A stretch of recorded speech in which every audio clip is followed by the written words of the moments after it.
করো।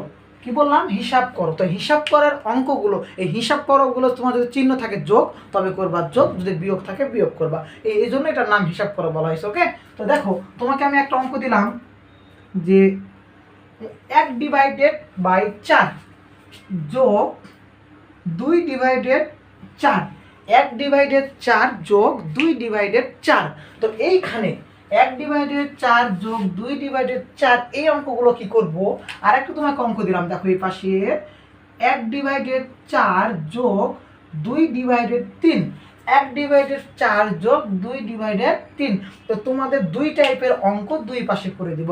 যদি হর সমান হয় এই পাশের অঙ্কগুলো দিব, যে যদি হর সমান হয়। ওকে, এই পাশের অঙ্কগুলো কি বললাম? হর সমান।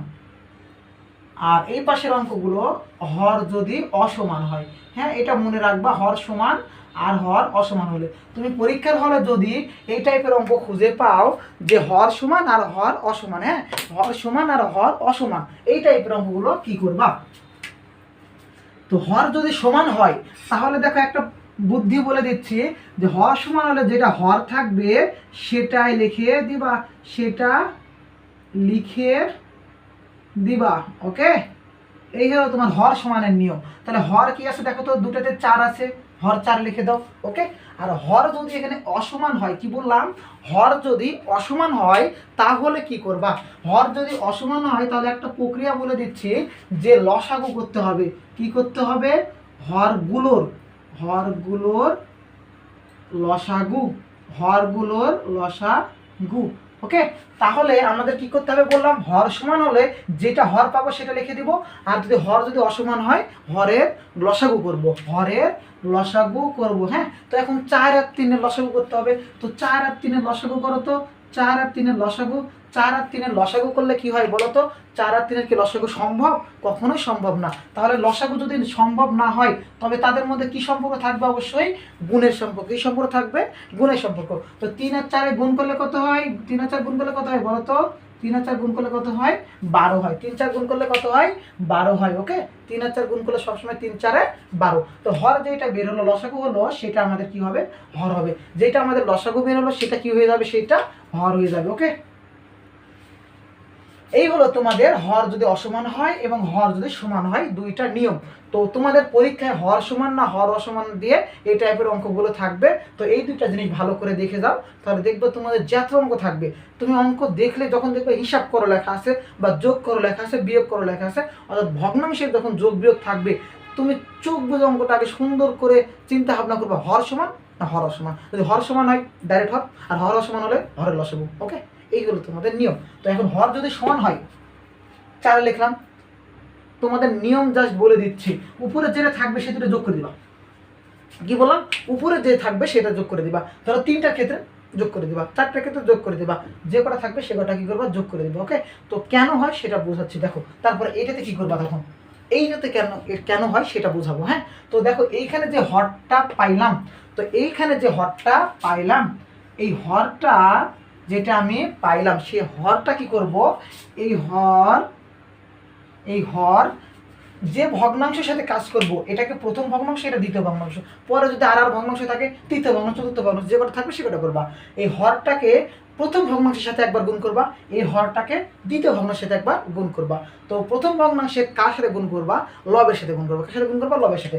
হরকে ভগ্নাংশের, অর্থাৎ প্রথম ভগ্নাংশের, আবার এখানে কটা রয়েছে? 2টা, সেজন্য লিখলাম। আবার হরকে দ্বিতীয় ভগ্নাংশের, প্রথম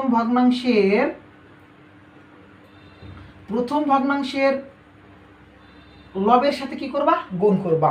আবার দ্বিতীয় ভগ্নাংশের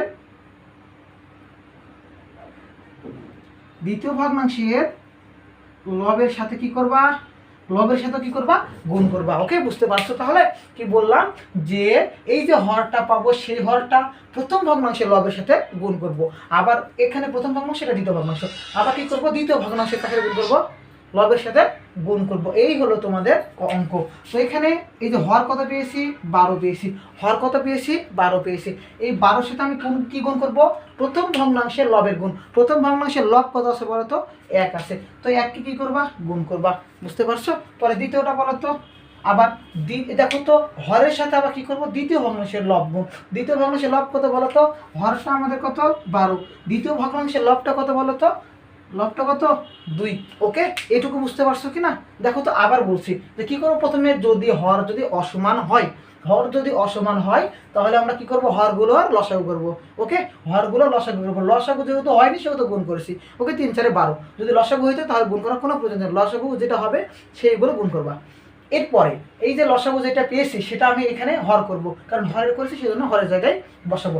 এরপরে বললাম কি, এই হরটাকে প্রথম ভগ্নাংশের লবের সাথে গুণ, এই হরটাকে প্রথম ভগ্নাংশের লবের সাথে গুণ। ওকে, আবার এই যে হরটা পাইলাম দ্বিতীয় ভগ্নাংশের লবের সাথে গুণ। ওকে, এরপরে কি করবা, এই যে তুমি গুণ করেছো আর নিচে দেখো তো এখানে একটা কি ছিল, হর ছিল। এই যে প্রথম ভগ্নাংশের হর কি লিখবা, এখানে তুমি লিখতে পারো ভাগ প্রথম ভগ্নাংশের হর। কি লিখবা, প্রথম ভগ্নাংশের হর। ওকে, কি বললাম, প্রথম ভগ্নাংশের হর। এখানে আবার লিখতে পারো ভাগ দ্বিতীয় ভগ্নাংশের হর, দ্বিতীয় ভগ্নাংশের হর। তো দ্বিতীয় ভগ্নাংশে কত হর, 3, বুঝতে পারছো কি? আর প্রথম ভগ্নাংশের হর কত বলো তো, 4। প্রথম ভগ্নাংশের হর কত 4, আর দ্বিতীয় ভগ্নাংশের হর কত 3। ওকে, একদম ক্লিয়ার। তো এইবার এই যে পেয়েছি, এখন দেখো তো 12কে আমি যদি 12 গুণ করি, 12কে 12 সাথে 4 কি অবস্থায় আছে, এটাকে ডিভাইড বলা হয়। এই চিহ্নকে কি বলা হয়, ডিভাইড। ডিভাইড মানে কি, ভাগ। তাহলে 12কে 4 দ্বারা যদি আমি, অর্থাৎ এই যে 12কে 4 দ্বারা ভাগ করি তাহলে কত হবে, 3 4 12। কত হবে, এটার মান কত হবে বলো তো, এটার মান কত হবে, 3 হবে। ওকে, এখানে তুমি 3টা বসিয়ে দাও। বুঝতে পারছো? এরপরে আরেকটা সহজ নিয়ম দিচ্ছে, বুঝতে পারবা। এরপর আরেকটা দেখো, এরপরে কি বললাম, আবার করো। দেখো তো 12 সাথে 2 গুণ করো, 12 সাথে 2 গুণ করে 12 2 24। কত হয়, 12 2 24। এবার 24কে 3 দ্বারা ভাগ করো, 3 আসতে কত হয় 24, 3 আসতে কত হয় 24।